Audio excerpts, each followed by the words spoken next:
Hello, this is our Team Hybrid. I'm Ross Hancock, and I'll be talking about waste management at the university.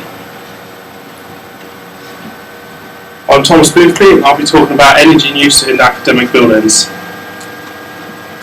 I'm Danny Bowles, and I'll be talking about the university quarter development. I'm Matthew Guest, and I'll be talking about offsetting. I'm James Webington, I'll be talking about transport. I'm Ronnie, and I'll be talking about energy in student halls. Hi, my name's Tom, and I'm going to be talking about the energy used in the Ridley building, the main business school on the Staffordshire University Stoke site. The main issues here are lights, heating, and office equipment. The lights quite often get left on after lectures. Instead of the last person turning them off, we should need more advertising to let people know to do this. Or, alternative, we could get sensor lights so they turn off after a certain period of time with no activity in the room. This would dramatically reduce the usage of all the electric for the fluorescent lights. The heating itself, as an example in this room we're in right now, the heaters are left on full power, even with one or two of the windows open when we came in here. Instead, we've turned the heating down, then closed the window. This keeps the room nice and cool and won't overheat. The computers, instead of turning them off completely, people just leave with screensavers on thinking it's using less electric. This doesn't actually happen. Sometimes it uses more electric by just leaving it on. So instead of walking away and leaving your computer on, save your work, close down the computer, or even just turn the monitor off so it's using slightly less. This is also the same with all the printers and fax machines, projectors. They all get left on sometimes just on standby, instead of being turned off completely, which wastes a lot of energy. But Staffordshire is actually doing quite a lot of good work, especially the solar-powered washing machine, which is the first one in the whole of the UK. This means that all students living on site can wash their clothes in a very green way. Hello, I'm Ronnie, and today I'll be talking about student accommodation and energy. Students, when they first come to university, are not very energy efficient. We can see that in the winter time when they leave the windows open.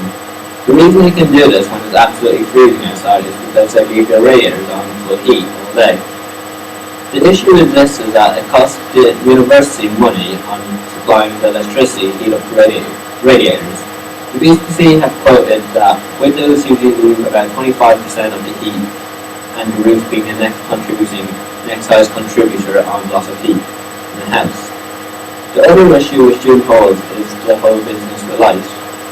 Lights tend to be left on all the time by students when they're going to the kitchen to cook food, or when they're going to chat with other students.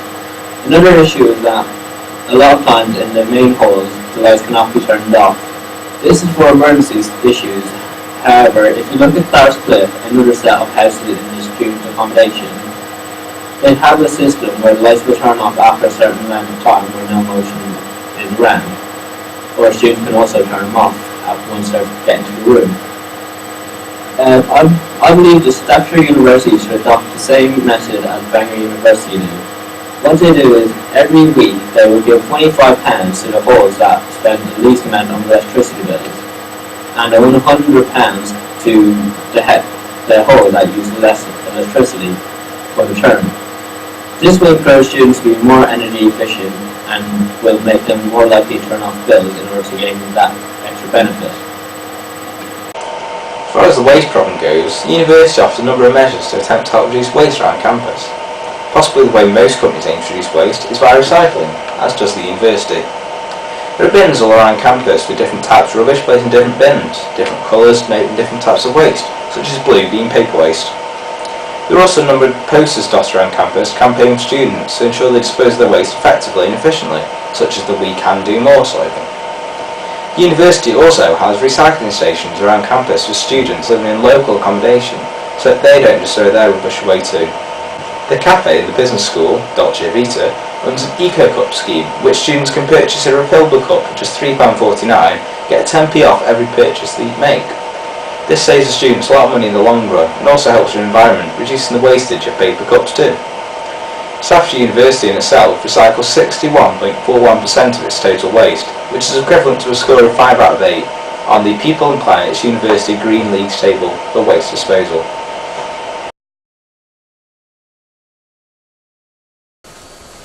Hi, I'm James, and I'm going to be talking about transport. The most efficient way of sustainable travel to, from, and between the business schools located at the Stafford and Stoke campuses are buses, bicycles, and walking. Buses are an efficient method thanks to the X1 service provided by Baker Buses, which is the only green and energy efficient bus in Staffordshire.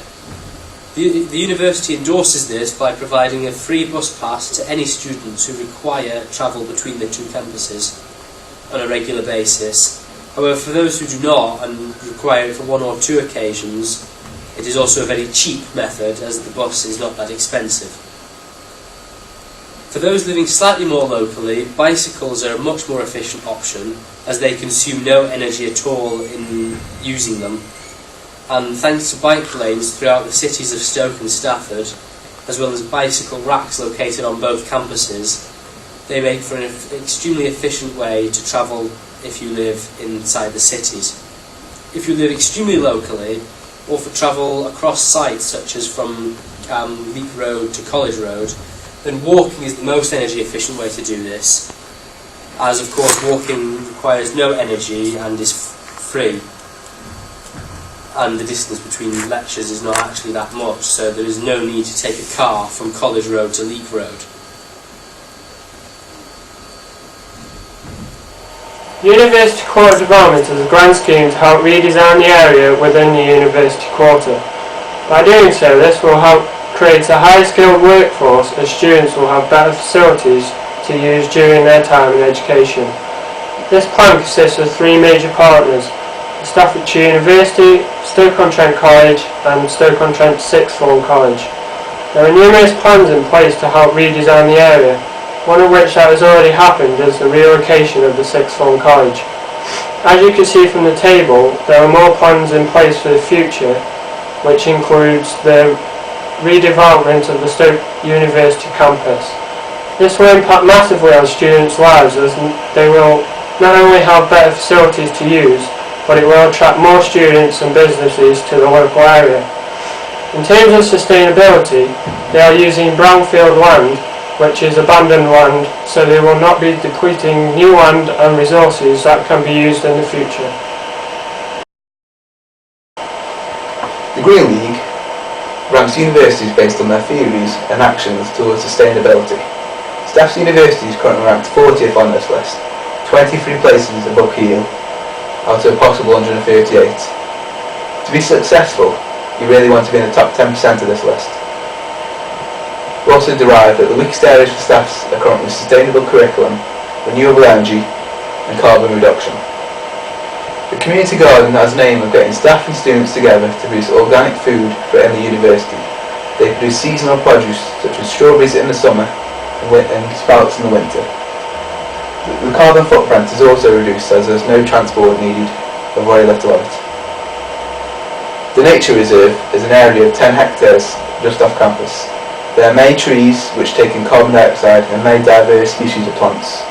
There is also a range of animals such as otters, toads and frogs, therefore restoring natural habitats. Now to conclude, we've got some facts and figures for you. 114 is the energy rating of the Brindley building, which is where the business school is located. Ideally, you'd like the figure to be below 100 if possible. 35%, that's percentage of electricity purchased from renewable sources last year. Now, although the university produces none itself, it makes the effort to buy some in. Since 2005, the carbon emissions of the university have reduced by 0.78%. That's not a massive amount, but shows their intentions to reduce emissions. Now on to water usage. 11.05 kilolitres, that's the amount of water per person which was used last year at the university. That equates to 176,800 kilolitres altogether. Now onto waste. Now 108.05 kilograms, that's the amount of waste per person which is used across both campuses last year. If you put that into perspective, that's 1,728,800 kilograms of waste. Now, since 2008, the university has set up a carbon management plan to reduce carbon emissions by 2014 and 2019. By 2014, they are expected to reduce carbon emissions by 26%, and by 2019, 48%. That concludes the presentation. We've been Team Hybrid. Thank you.